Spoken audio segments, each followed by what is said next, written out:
तर कृषी मंत्री माणिकराव कोकाटेंचा जामिनासाठी अर्ज आहे। नाशिक जिल्हा कनिष्ठ न्यायालयामध्ये जामिनासाठी आता कोकाटे यांनी अर्ज केला आहे।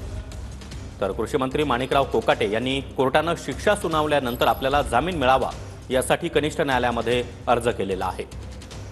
नाशिक जिल्हा न्यायालयाने माणिकराव कोकाटे यांना 2 वर्षाचा तुरुंगवास आणि 50,000च्या दंडाची शिक्षा सुनावलेली आहे आणि त्याच पार्श्वभूमीवर आता माणिकराव कोकाटे यांच्याकडून जामिनासाठी अर्ज दाखल करण्यात आला।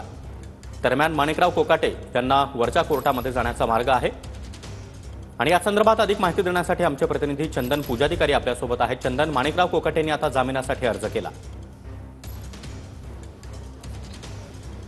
निश्चितपणे आपण बघितलं की काही वेळापूर्वीच नाशिक जिल्ह्यातल्या कनिष्ठ न्यायालयानं माणिकराव कोकाटे आणि त्यांच्या बंधूंविरोधात 2 वर्ष सक्त मजुरी, कारावास आणि त्याचप्रमाणे या ठिकाणी 50,000 रुपये दंड अशा पद्धतीचा शिक्षेचा जो निकाल आहे तो दिलेला आहे। मात्र या विरोधात आता जामिनासाठी माणिकराव कोकाटे यांचे वकील जे आहेत ते या ठिकाणी दाखल झालेले आहेत। आपण बघू शकतो की कनिष्ठ न्यायालयामध्ये आता माणिकराव कोकाटे यांच्याकडनं देखील जामिनासाठी एकूणच प्रयत्न केला जातो आहे। आपण बघतोय की माणिकराव कोकाटे या ठिकाणी बाहेर आलेले आहेत आणि जामिनासाठी त्यांच्याकडून एकूणच प्रयत्न केले जात आहेत।